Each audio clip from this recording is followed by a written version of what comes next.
Hey everyone, and welcome back to Homebuying 101, the series that proves you don't need a finance degree to buy a house.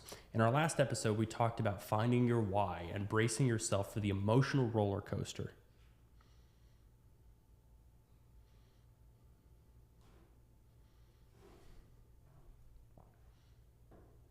Hey everyone, and welcome back to Homebuying 101, the series that proves you don't need a finance degree to buy a house. In our last episode, we talked about finding your why and bracing yourself for the emotional roller coaster. Today, we're getting down to the brass tacks, the cold, hard cash, the numbers that will dictate pretty much everything else. Today, we're talking about your budget. So, you've decided to put aside your dreams of being a professional avocado toast influencer for the reality of being a homeowner. Excellent. Now let's figure out how much house you can actually afford without having to sell your kidney on the black market.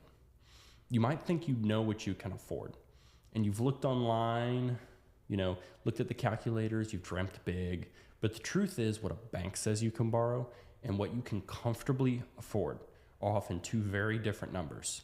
And we're aiming for comfortably afford, not barely scrape by while eating ramen for the rest of your life. So, the first things first, let's talk about a common guideline in the mortgage world, the 28-36 rule. No, it's not a secret handshake for homebuyers. The 28 refers to your front end debt to income ratio. That means your monthly housing expenses, principal, interest, taxes, insurance, PITI for short, because nobody has time for long words. This shouldn't exceed 28% of your gross monthly income, gross meaning before taxes. Then there's the 36. This is your back end ratio. This means your total monthly debt payments, including your housing cost, car loans, student loans, and credit card minimums. It shouldn't exceed 36% of your gross monthly income. And these are general guidelines, but they give you a starting point. Think of them as bouncers at a financial club, and they decide if you can get in. Quick disclaimer, you can qualify for way more, but we're focused on being in a healthy financial situation. Affording a house, not having that financial plan be hoping for a rich relative or winning the lottery, because a healthy financial situation, not any situation. But here's the good news. This isn't an impossible dream. By understanding these numbers and making a few strategic moves, you can absolutely get yourself into the position to buy a home. It's about being smart with your money, making a plan, and knowing what steps to take. We're going to break down how these guidelines work so that your dream of home ownership becomes a very, very achievable goal. But here's where things get real, and where HGTV conveniently skips over a few details. I know the standard couple on TV where the husband sharpens pencils and the wife works 1 hour a month collecting butterflies that has a budget of $3 million, but we don't live in that fantasy land. But we can make do with the reality that we're given. The payment is what really determines what you can work with. It's like the tip of an iceberg. It's under the surface. There's all these fun things. We're talking property taxes, homeowners insurance, which is what protects you and the lender from things like fires, floods, that time your neighbor's cat somehow set off your sprinkler system. It's mandatory. Private mortgage insurance. If you put down less than 20%, lenders often require you to put down PMI, and it protects you in case of a default. And yes, you're paying for it.